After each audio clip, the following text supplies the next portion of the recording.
अगर आप लोग एसटेट की प्रिपरेशन कर रहे हैं या फिर आप लोगों ने एसटेट का पेपर देना है और आप लोगों को दिमाग में ये है कि यार बैच खरीदना पड़ेगा, बुक्स लेनी पड़ेंगी, मतलब ओवरऑल पैसा खर्च करना पड़ेगा तभी हम एसटेट के एग्जाम को क्लियर कर सकते हैं, निकाल सकते हैं, तो ये थिंकिंग आपकी सही है कि नहीं? क्योंकि बहुत सारे जो कैंडिडेट्स हैं वो उनको यही लगता है कि सीटेट के लिए भी एक महा बैच लेना पड़ेगा, भाई बड़े वाला पैसे खर्च करने पड़ेंगे, बुक्स लेनी पड़ेंगी। तो ऐसा कुछ नहीं होता गाइस, ठीक है? मेरा खुद का ही पर्सनल एक्सपीरियंस है जो मैं आप लोगों के साथ शेयर कर रही हूँ कि अगर आप लोगों के फोन में डाटा है तो आप आराम से बिना पैसे खर्च किए, बिना कोई बैच को बाय करे अपना आराम से पेपर को क्लियर कर सकते हैं। एक चीज आपको ध्यान रखनी है कि आपका जो ये पेपर है सिर्फ एलिजिबिलिटी टेस्ट है, नॉट अ जॉब टेस्ट, कि आप लोगों को ये रहे कि हाँ यार अगर क्लियर हो जाता है तो हमारी जॉब लग जाएगी।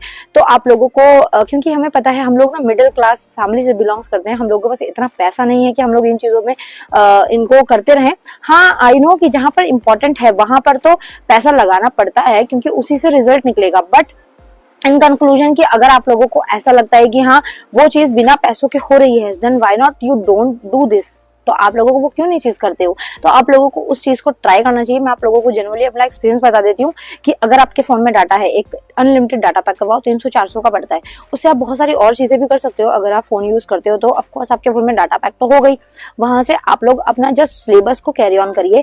जैसे कि हिमांशी मैम की वीडियोस हैं, ठीक है, वहां से आप सीडीपी को क्लियर कर सकते हैं। ऐसे ही 2-3 और चैनल्स हैं, मुझे अभी माइंड में नहीं आ रहे, तो वहां से आप क्लियर कर सकते हैं सीडीपी पोर्शन। उसके बाद में हरियाणा जीके के लिए भी 1-2 चैनल्स हैं। जब आप यूट्यूब पे थोड़ा सा खंगालोगे ना चीजों को तो आपको सारी चीजें मिलेंगी, ओके। और 10 नंबर ये छोटे छोटे पोर्शन आ रहे हैं उनको तो जस्ट आप 2-3 वीडियोस जब एग्जाम से पहले तब देख के फिनिश कर सकते हो। उसके अलावा में आपका आता है कोर सब्जेक्ट, उसकी आपको बुक लेने की जरूरत है क्योंकि वो सब्जेक्ट एक ऐसा सब्जेक्ट है गाइज जिसको आपको जन्म जन्मांतर तक बच्चों को पढ़ाना भी है। तो it is important and it is compulsory कि आपको उस सब्जेक्ट का हर टॉपिक और हर एंगल, हर कंटेंट एंड हर पॉइंट, हर शॉर्टकट सब कुछ पता होना चाहिए। A to Z आपको सब्जेक्ट का सब पता होना चाहिए, तो उसकी बुक्स लेना बनता है। और उसके लिए भी आप नॉर्मल एनसीईआरटीज ले लीजिए।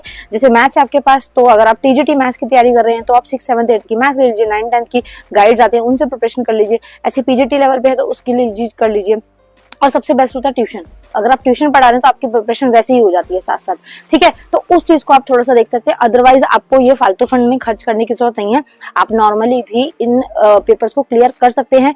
मैं एक बात कर रही हूँ मिडिल फैमिली के बिहाफ के ऊपर, and if you are rich and if you are belong from rich family तो आप पैसे यार उड़ा सकते हो, आपको कोई मनाही नहीं है। बट अगर नहीं है तो मैं पर्सनली एडवाइस करूंगा आपको इस तरीके से करना है, ठीक है।